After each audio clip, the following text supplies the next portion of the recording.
It's the best segment of the week. We get your questions from Tuesday's live show. I give them answers, and it's a really, really fun time. If this is your first time hanging out with us, we go live every single Tuesday afternoon, Tuesday evening, and you guys get to ask me your questions live, and great time to interact with the fans. I'm not going to lie, guys, it's been a very long summer. That's long with 3 Gs, okay? If you've been rocking with us through all of it, since January, when this team lost against the Buffalo Bills, comment a real one in the comment section down below, okay? I want to know which ones have been with me daily, every video that we put out for the last 6 months, okay? And if you have, let me know in the comment section down below. First question coming in from X-Light. If Isaiah Likely is hurt for a good amount of the season, will the Ravens make a trade for another weapon on offense or sign someone? So as of this current recording, we don't really know how long Isaiah Likely is going to be out. John Harbaugh originally on Tuesday when it happened said it was going to be a few weeks. Regardless, I don't think they're going to make a change. I don't think they're going to trade for anybody. I don't think they're going to sign anybody. The reason for that is because they already have a lot of really good offensive weapons. They have Derrick Henry. They have Lamar's running ability. They have Justice Hill out of the backfield. They have Mark Andrews at tight end. They got 3 really good pass-catching options at receiver with Rashad Bateman, DeAndre Hopkins, and Zay Flowers. Sure, it stinks that this happened to Isaiah Likely, but let's be real. I think this team would do fine even without him in this offense. Now, would I rather have him in this offense than not? Yes, of course. But there's only one football to go around, and this team has a ton of good weapons on that side of the football. Christian Coveney coming in next. #Ravens. Who do you think will be the best offensive and defensive player? So I'm not going to say Lamar. I'm going to limit myself from saying Lamar because I think that would be everybody's first answer. Offensively, I'm going to go with Zay Flowers. I think he's in for a breakout season. You saw him hit over 1,000 yards last year. I think he gets close to 1,200 this year. I think he has his best year yet. He looks fast, he looks strong, and he just looks confident and fluid. Defensively, it's going to be Kyle Hamilton again. Kyle Hamilton's your second best player on this team, right behind Lamar Jackson. I think he's the most underrated player in the NFL. I think he's the best safety in the National Football League. What you're able to do with him, you can't do with anybody else on the field. He's that special. Honorable mention for both sides of the ball. Defensively, honorable mention, Nate Wiggins. Offensively, honorable mention, Rashad Bateman. I've been high on Rashad Bateman all offseason long. I think he's going to be great this year. Kimberly Harmon coming up next. Do you think the Baltimore Ravens beat the Bills in the rematch from last year? Yes or no? I do. Now, it'll be electric because it'll be the first game of the year, Sunday Night Football. It's going to be on the road. But I really, really have confidence in this team. I really, really have confidence in the additions that they made over the offseason. They're going to help them get over that hump that it was the Bills last year.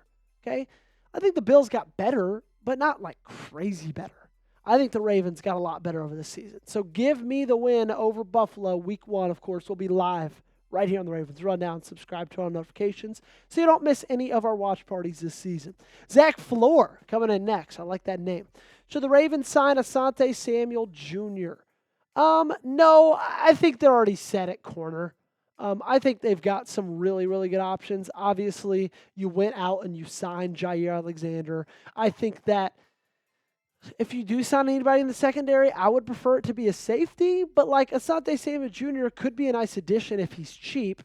But you already got 3 really good starting corners. And you got 2 pretty good backups with TJ Tampa and Chidobe Awuzie. So I would say no.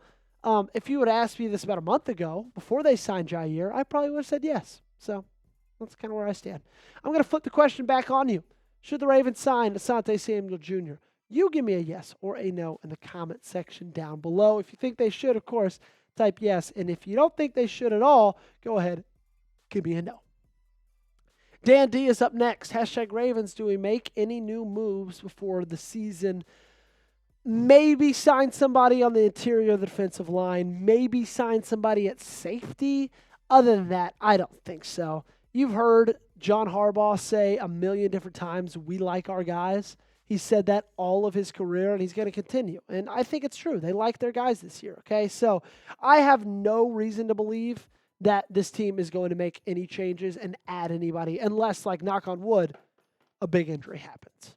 Hashtag Ravens, what's the chance, if likely is okay, that they'll announce an LJ extension in order to afford Isaiah's deal? We talked about it a little bit on Tuesday when the news came out. The Isaiah Likely extension started getting some traction on Twitter on Tuesday morning. I don't know if that was a handshake deal. I don't know if it was official, and now they're waiting because of the injury that happened. And again, as of the recording of this video on Tuesday, nothing's been announced about them extending Isaiah Likely.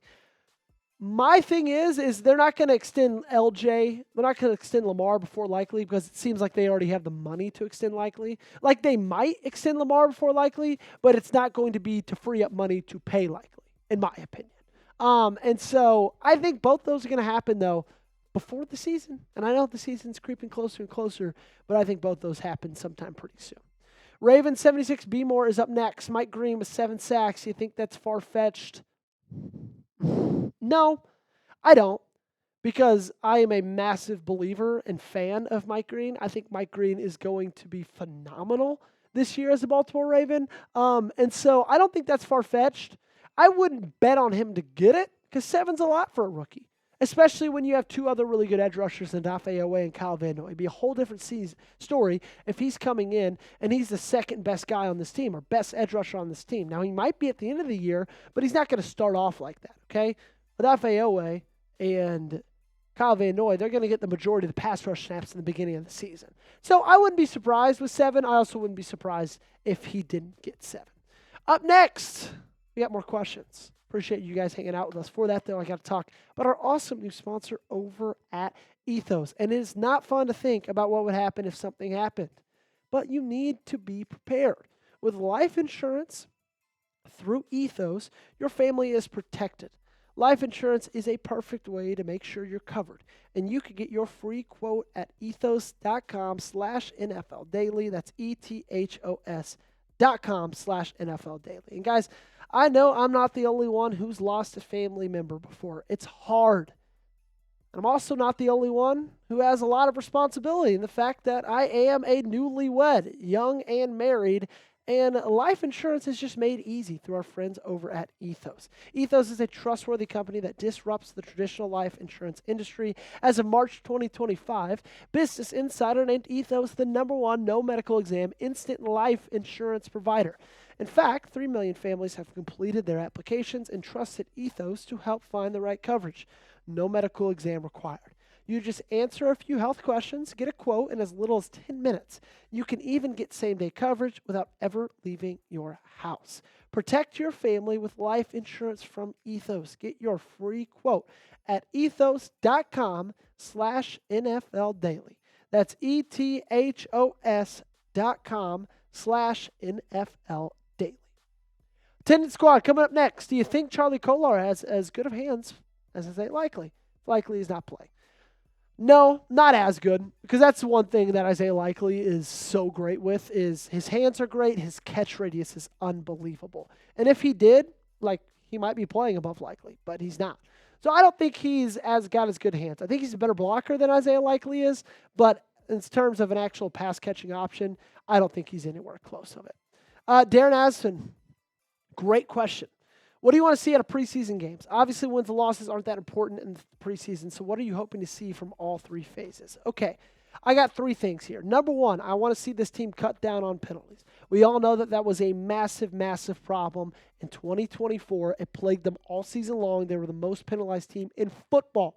Over 1,100 penalty yards in 17 games.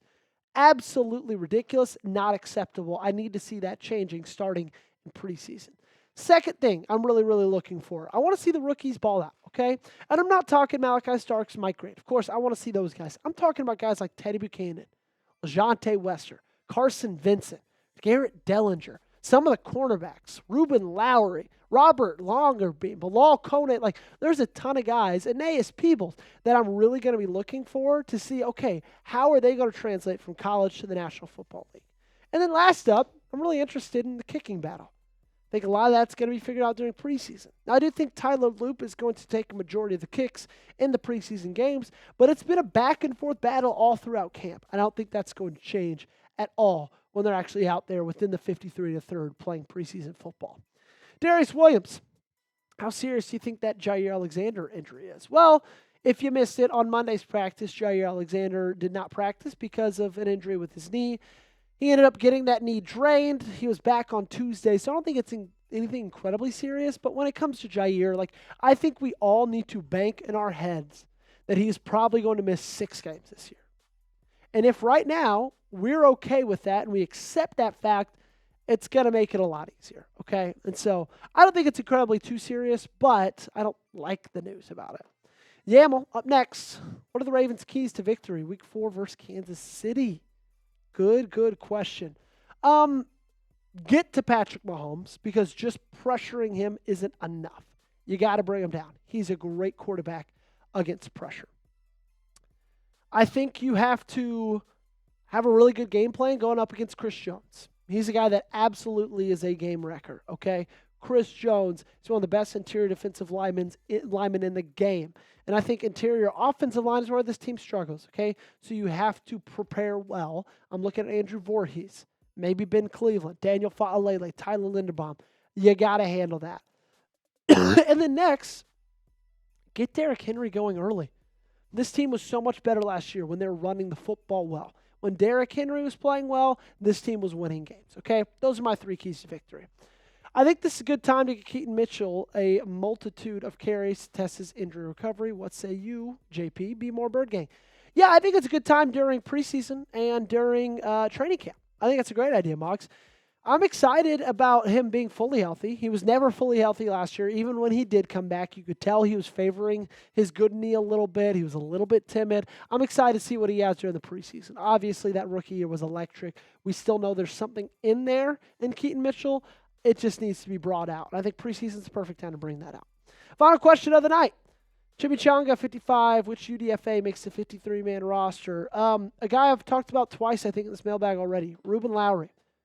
A UDFA out of Chattanooga. Keep your eye out on him. He's making plays. Now, it's a really crowded room in the cornerback room, okay? He's going to be fighting with some other rookies for that spot. Some guys who biasly have a little bit of leverage on him because they were draft picks. They weren't undrafted free agents. But if we know anything about this team, they have no problem bringing one of those guys in on the squad. Bo Braid was it last year, right? It seems like every year this team's signing a UDFA, the 53-man. And if they do that again this year, would not be surprised if it's Ruben Lowry. You make the call. Shout them out. Which UDFA makes the final roster? Let me know in the comment section down below. Appreciate you guys for hanging out with us on today's show. You can get me on Twitter and on Instagram at Joey Petersen 8 for both of those platforms. Links going to be in the comment section and description of today's video. Hit me up there. Also, make sure you're subscribed.